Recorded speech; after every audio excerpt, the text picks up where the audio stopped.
Mga ka-legit Dabber Cats, pandarayang naganap or pandaraya hindi na nakalagpas sa TVJ at kay Mayor Jose Manalo. Agad-agaran na itong inaksyonan ng EAT and TVJ Production. Ang lahat ng yan.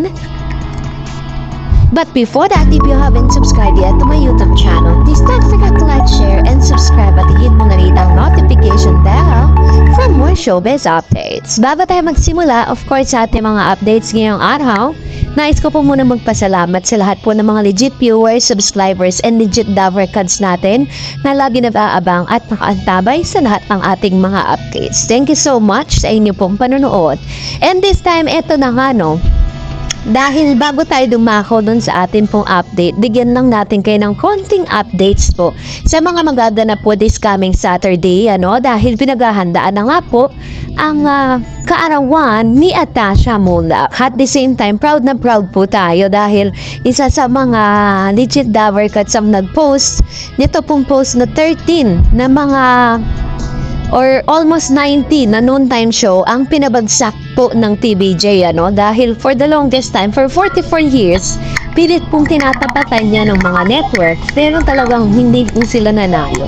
Kaya nga sobrang blessed na blessed po ang GMA dahil for the longest time, pinabintahanan po ng TVJ ang GMA, diba? Pero ang ginawa kasi nila, hindi nila binigyan ng importansya. Akala ng TVJ, maayos ang relationship nila.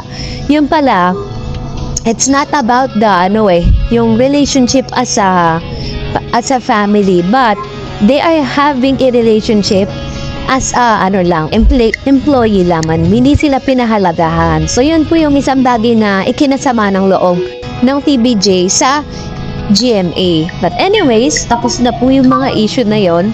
At ang kinaantay na lang natin yung hustisya at yung mga bagay na pinaglalaban ng TVJ at ng lahat ng mga legit Dabber Cats na mapunta po yung karapatan para po sa TVJ.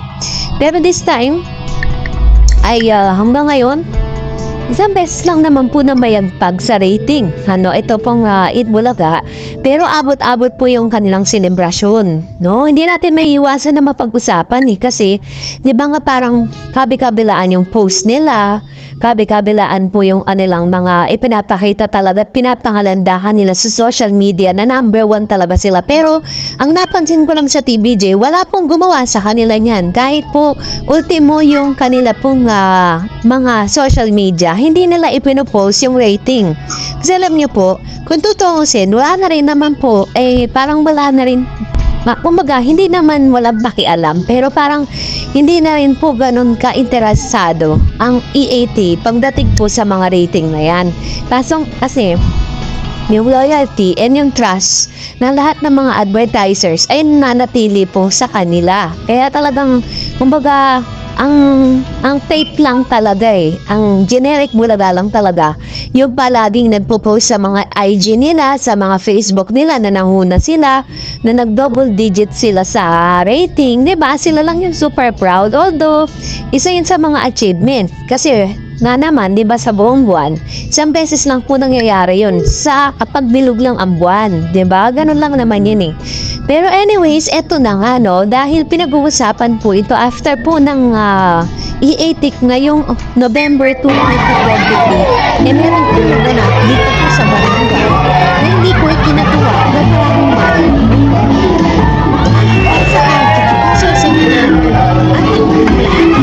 production staff po, panoorin po muna natin tong video ito para po maunawaan natin yung dayaang naganap.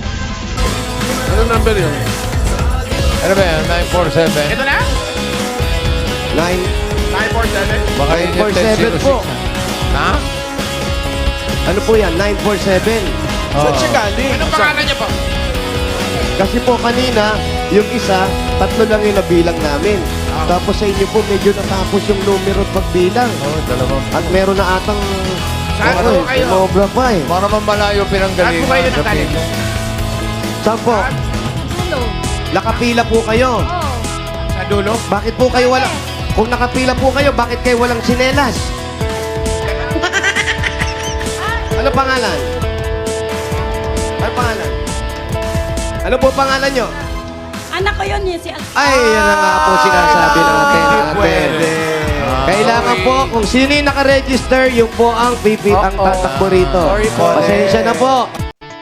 Ipinaliwanag po ni Jose na nabilangan na nga itong si Mother, no? Kasi kumaga parang may rules po sila na kapag nabilangan ka at wala ka sa pila, automatic, hindi po talaga mapupunta sa iyo yung premium. Siguro po may tumawag o kaya naman may nambulabog dun sa babae at nagtatakbo siya. At hindi lang yun, talagang magaling talaga mga staff po dito kasi agad nilang tinanong kung ano yung pangalan nung tumatakbo. Kasi kahit sabi mong senior citizen siya, pagbibigyan na sana ni Bossing kasi tinanong niya nga na baka kanina pa nga dahil sa layo po yung number niya, nasa 900 plus Pero nung tinanong po yung pangalan, hindi po siya mismo yung nanalo, kundi yung anak niya. Which is bagay na very strict po kasi ang EAT pagdating po sa rules. Kapag sinabing rules, kailangan sundin.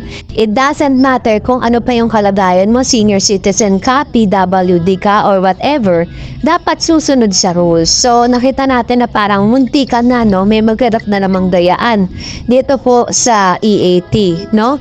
At ayun nga, maaga po na inadapan agad ito ni Jose Manalo, pati po ng mga staff po nila. So, yun ang paalala po ng Sugod Bahay mga kapatid segment. Talagang ang TBJ kasi hindi talaga nila gusto yung mga half tinatawag na hasyaw.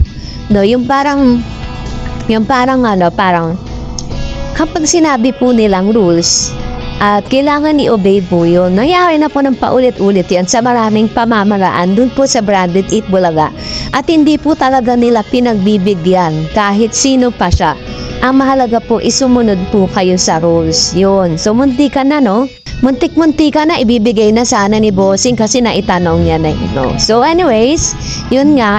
So abangan na lang po natin yung mga susunod na mga kabanata, no? Dahil hanggang sa ngayon nag-aantay pa rin tayo ng resulta ng aso po nila kasi hanggang ngayon wala pa Parang meron pong dinidelay ng dinidelay.